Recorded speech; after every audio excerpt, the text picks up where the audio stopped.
वर्तमान में देश में कोरोना महामारी के कारण पूर्ण लॉकडाउन चल रहा था। इसी लॉकडाउन में सभी प्रकार की आर्थिक गतिविधियां विराम है। लॉकडाउन की इस 5वें फेज के साथ ही सरकार ने अनलॉक का पहला फेज भी लागू किया, जिसमें कुछ आर्थिक गतिविधियां शुरू हुई, किंतु ये गतिविधियां अपनी गति नहीं पकड़ पा रही है, क्योंकि लॉकडाउन के कारण सभी मजदूर अपने पैतृक स्थान पर चले गए हैं। आर्थिक गतिविधियां रुकने के कारण देश के हर वर्ग की हालत बिगड़ी हुई है।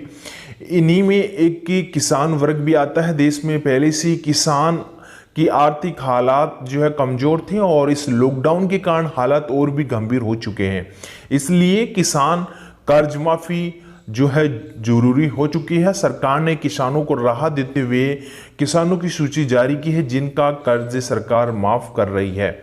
इसके साथ सरकार ने प्रदेश के सभी जिलों की किसानों की सूची जारी की है। इन जिलेवार सूची में मध्य प्रदेश के उन किसानों के नाम है जिन किसानों का कर्ज सरकार माफ कर रही है। वे किसान हैं जिन्होंने सरकारी बैंक या सहकारी संस्था से कृषि हेतु लोन लिया था। इन किसानों का कर्ज माफ होने के बाद इन किसानों को अपनी लोन राशि बैंक को वापस नहीं करनी होती है और साथ ही किसान पुनः अपनी कृषि हेतु बैंक या सहकारी संस्था से लोन भी ले सकता है।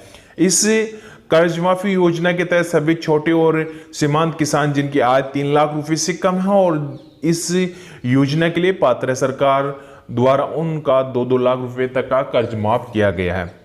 क्योंकि वादा कांग्रेस की सरकार का था, लेकिन अभी आपको पता होना चाहिए कि राज्य में कांग्रेस की सरकार गिर चुकी है और फिर से शिवराज सिंह मुख्यमंत्री बने हुए हैं। तो शिवराज सिंह चौहान ने जो कहा था कि हम किसानों की कर्ज माफी दोबारा करेंगे, लेकिन इतनी ज़्यादा जो पैसे हैं वो हम नहीं माफ़ कर पाएंगे। तो यदि आप भी इस कर्ज माफी का लाभ लेना चाहते हैं तो अभी तक हमारे इस चैनल को आपने सब्सक्राइब नहीं किया तो सब्सक्राइब कर लेना, क्योंकि हम कर्ज माफी पे 3-4 दिन से एक वीडियो अपलोड करते हैं, क्या अपडेट निकलता है कर्ज माफी पे। तो आज का जो अपडेट्स है वो ये है कि आज से 4-5 दिन पहले शिवराज सिंह ने कमलनाथ से कुछ सवाल भी पूछे थे कि आपने ऐसी कौन सी गाइडलाइंस जारी की थी। उस गाइडलाइंस में ये बताया गया था कि आप इन किसानों का कर्ज माफ करेंगे, इन किसानों का कर्ज माफ नहीं करेंगे। इसके साथ एक वेबसाइट भी जारी की है, उस वेबसाइट पे भी जाके आप जानकारी प्राप्त कर सकते हो कि कर्ज माफी कब तक जारी रहेगी। लेकिन शिवराज सिंह चौहान ने विशेषकर बताया है कि आगे जो कर्ज माफी है वो ज्यादा किसानों की नहीं होगी। किसानों को सीधा केस दे सकते हैं, लेकिन कर्ज माफी एक बड़ा विकल्प सरकार के सामने है। सबसे पहले आपको किसान कल्याण एवं कृषि विकास की आधिकारिक वेबसाइट पे जाना है। किसान कल्याण कृषि विकास विभाग की आधिकारिक वेबसाइट आपको नीचे दी गई है। इसके बाद आपको होम पेज पे जय किसान फसल ऋण माफी योजना पे क्लिक करना है।